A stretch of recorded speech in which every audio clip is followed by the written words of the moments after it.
दृष्टि आईएएस के टुडे जी के प्रोग्राम में आपका स्वागत है।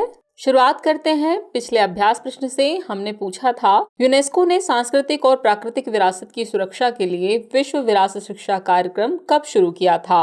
आपके ऑप्शन थे, option A 1993, option B 1994, option C 1995 या फिर ऑप्शन डी 1996। इस प्रश्न का सही उत्तर है विकल्प बी 1994। आप में से कई व्यूअर्स ने इस प्रश्न का एकदम ठीक जवाब दिया है। चलिए अब इसका एक्सप्लेनेशन भी देख लेते हैं। यूनेस्को विश्व विरासत शिक्षा कार्यक्रम वर्ष 1994 में यूनेस्को की विशेष परियोजना के रूप में शुरू किया गया था, इसलिए विकल्प बी सही है। यह युवाओं को अपनी चिंताओं को व्यक्त करने और साझा सांस्कृतिक एवं प्राकृतिक विरासत के संरक्षण में शामिल होने का मौका देता है। यह भविष्य के निर्णयकर्ताओं को हमारी विश्व विरासत के सामने आने वाले निरंतर खतरों का सामना करने के लिए प्रोत्साहित और सक्षम करने का प्रयास करता है।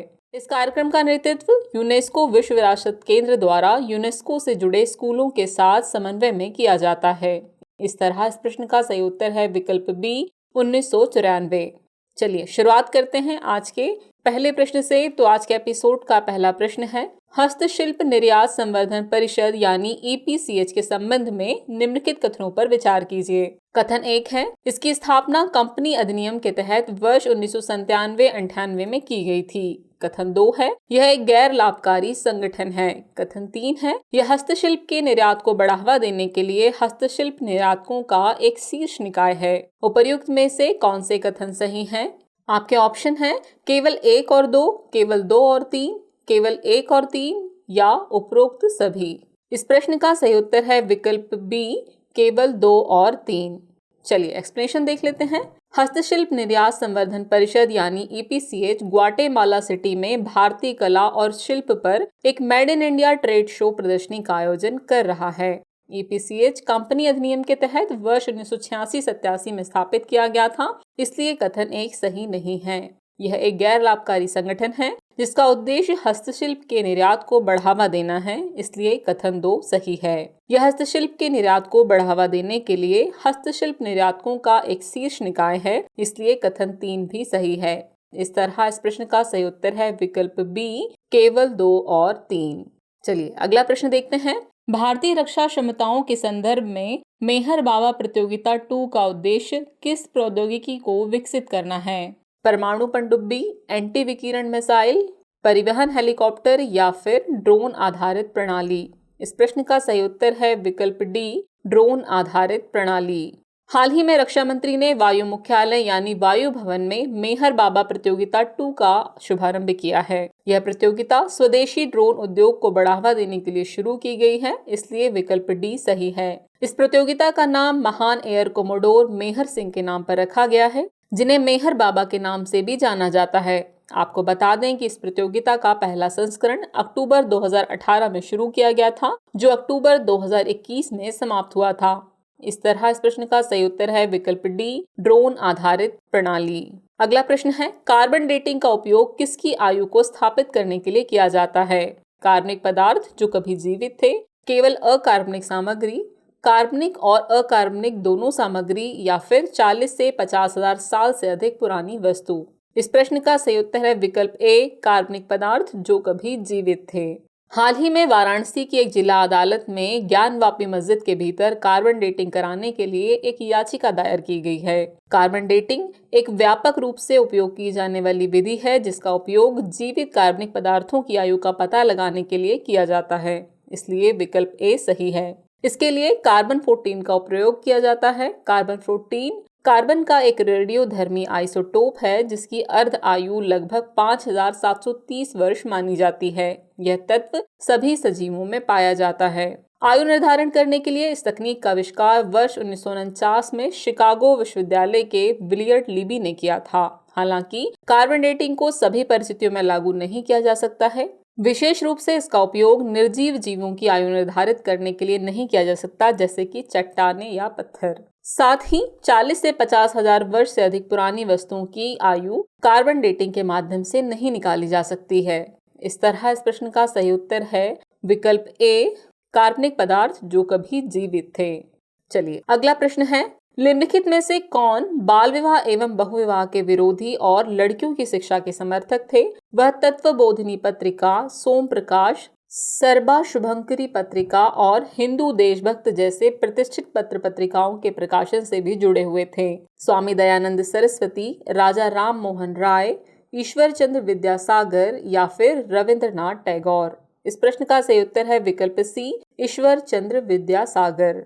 आज यानी 26 सितंबर को महान समाज सुधारक ईश्वर चंद्र विद्यासागर की जयंती है। ईश्वर चंद्र विद्यासागर एक प्रसिद्ध दार्शनिक, शिक्षाविद, समाज सुधारक, लेखक और अनुवादक थे। संस्कृत भाषा और दर्शन में विशिष्ट ज्ञान के कारण विद्यार्थी जीवन में ही उन्हें विद्यासागर की उपाधि मिली थी। वह बाल विवाह एवं बहुविवाह के विरोधी और लड़कियों की शिक्षा के समर्थक थे। वह तत्वबोधिनी पत्रिका, सोम प्रकाश, सरबा शुभंकरी पत्रिका और हिंदू देशभक्त जैसे प्रतिष्ठित पत्र पत्रिकाओं के प्रकाशन से भी जुड़े हुए थे, इसलिए विकल्प सी सही है। इस तरह इस प्रश्न का सही उत्तर है विकल्प सी, ईश्वर चंद्र विद्यासागर। अगला प्रश्न है, इंडियन स्कीमर के संबंध में निम्नलिखित में से कौन सा कथन सही नहीं है? यह रेत और द्वीपों पर प्रजनन करता है, इसकी गहरे नारंगी रंग की चोंच होती है, इसे IUCN की रेड लिस्ट में वल्नरेबल के रूप में सूचीबद्ध किया गया है, या फिर यह पश्चिमी और पूर्वी भारत के तटीय मुहाने पर पाया जाता है। इस प्रश्न का सही उत्तर है विकल्प सी, इसे IUCN की रेड लिस्ट में वल्नरेबल के रूप में सूचीबद्ध किया गया है। इंडियन स्कीमर पश्चिमी और पूर्वी भारत के तटीय मुहाने में पाया जाता है। यह मुख्य रूप से रेत, निचली नदियों, झीलों और आसपास के दलदलों में पाया जाता है। इसकी चोंच गहरी नारंगी और निचला जबड़ा लंबा होता है। यह रेत और द्वीपों पर प्रजनन करता है। यह सतह पर रहने वाली मछलियों, छोटे क्रेटेशियस और कीट लार्वा को खाता है। इसे IUCN की लाल सूची में इंडेंजर्ड के रूप में सूचीबद्ध किया गया है, इसलिए विकल्प सी सही है। इस तरह इस प्रश्न का सही उत्तर है विकल्प सी, इसे IUCN की रेड लिस्ट में वल्नरेबल के रूप में सूचीबद्ध किया गया है। अगला प्रश्न है, निम्नलिखित में से कौन सा कथन स्पंज सिटीज की भूमिका का सबसे अच्छा वर्णन करता है? सड़क दुर्घटनाओं की रोकथाम, आर्टिफिशियल इंटेलिजेंस का विकास, प्रत्यक्ष लोकतंत्र को बढ़ावा देना या फिर बारिश को अवशोषित करना और बाढ़ को रोकना। इस प्रश्न का सही उत्तर है विकल्प डी, बारिश को अवशोषित करना और बाढ़ को रोकना। हाल ही में कुछ शहरों की बाढ़ को देखते हुए विशेषज्ञ स्पंज सिटीज के विकास पर जोर दे रहे हैं। स्पंज सिटी शब्द का उपयोग उन शहरी क्षेत्रों का वर्णन करने के लिए किया जाता है जहां प्रचुर मात्रा में प्राकृतिक क्षेत्र जैसे पेड़, झील, पार्क या बारिश को अवशोषित करने और बाढ़ को रोकने के लिए अवसंरचना मौजूद है, इसलिए विकल्प डी सही है। शंघाई, न्यूयॉर्क जैसे शहर आंतरिक बगीचों, बेहतर नदी जल निकासी और पौधे वाले फुटपाथों के माध्यम से बाढ़ का प्रबंधन कर रहे हैं। इन शहरों का एक लाभ यह भी है कि वे जल का अवशोषण कर लेते हैं, जिससे सूखे के प्रति अधिक प्रतिरोधी हो जाते हैं। इस तरह इस प्रश्न का सही उत्तर है विकल्प डी, बारिश को अवशोषित करना और बाढ़ को रोकना। अगला प्रश्न है, हाल ही में चर्चित रामबूटन क्या है? श्रीलंका में एक द्वीप समूह, मलेशिया मूल का एक फल, इंडोनेशिया में एक वैष्णव मंदिर या फिर रामायण सर्किट पर लॉन्च की गई एक पुस्तक। इस प्रश्न का सही उत्तर है विकल्प बी, मलेशिया मूल का एक फल। केरल के किसान रामबूटन और अन्य विदेशी फलों के लिए रबड़ जैसी नकदी फसलों को छोड़ रहे हैं। रामबूटन नेफेलियम लेपिसियम सोपपेरी परिवार का एक वृक्ष है। यह मलेशिया मूल का वृक्ष है, जहां आमतौर पर इसके स्वादिष्ट फल के लिए इसकी खेती की जाती है, इसलिए विकल्प बी सही है। केरल की उष्णकटिबंधीय मिट्टी इन विदेशी फलों को उगाने के लिए सर्वोत्तम स्थानों में से एक है, इसलिए इस प्रश्न का सही उत्तर है विकल्प बी, मलेशिया मूल का एक फल। अगला प्रश्न है, पुनीत सागर अभियान के संदर्भ में निम्नलिखित कथनों पर विचार कीजिए। कथन 1 है, इसे विश्व बैंक के साथ भारतीय सेना द्वारा लॉन्च किया गया था। कथन 2 है, इसका उद्देश्य प्लास्टिक और अन्य अपशिष्ट पदार्थों को समुद्री तटों से साफ करना था।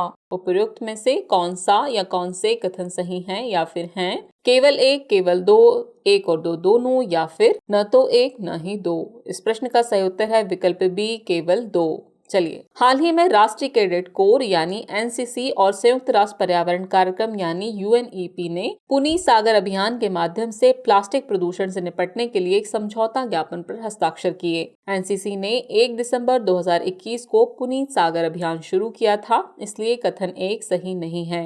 ये स्वच्छता के महत्व के बारे में जागरूकता बढ़ाने के साथ साथ समुद्र तटों को साफ करने के लिए एक राष्ट्रव्यापी अभियान था, इसलिए कथन 2 सही है। बाद में नदियों और अन्य जल निकायों को कवर करने के लिए इसे अखिल भारतीय अभियान के रूप में विस्तारित किया गया था। एनसीसी और यूएनएपी के बीच समझौता ज्ञापन का उद्देश्य स्वच्छ जल निकायों को बढ़ावा देने के लिए युवाओं को शामिल करने की दिशा में प्रयास करना और तालमेल बिठाना है। इस तरह इस प्रश्न का सही उत्तर है विकल्प बी, केवल 2।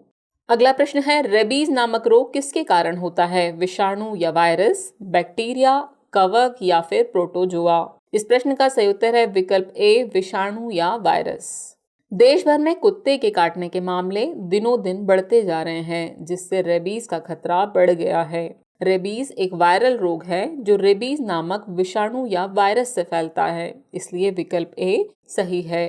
कुत्ते रेबीज से होने वाली मौतों का मुख्य स्रोत हैं, जो मनुष्यों को होने वाले सभी रेबीज संक्रमणों में 99% तक योगदान करते हैं। रेबीज वायरस केंद्रीय तंत्रिका तंत्र को संक्रमित करता है। यदि किसी व्यक्ति को रेबीज के संपर्क में आने के बाद उचित चिकित्सा देखभाल नहीं मिलती तो वायरस मस्तिष्क में बीमारी का कारण बन सकता है, जिसके परिणाम स्वरूप मृत्यु हो सकती है।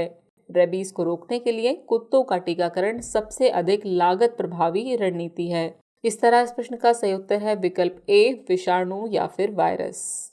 चलिए अब आज के एपिसोड का आखिरी प्रश्न देखते हैं। हिमाचल प्रदेश राज्य में स्थित इस मठ की स्थापना ड्रोमटन ने की थी। इसमें दुर्लभ थांग चित्रों और कई प्राचीन संगीत वाद्य यंत्रों का एक समृद्ध संग्रह है। इसका क्या नाम है? आपके ऑप्शन है, ऑप्शन ए ताबू मठ, ऑप्शन बी कुंगरी मठ, ऑप्शन सी की मठ और ऑप्शन डी कॉमिक मठ। इस प्रश्न का सही उत्तर है विकल्प सी, की मठ। चलिए अब इस प्रश्न का एक्सप्लेनेशन देख लेते हैं।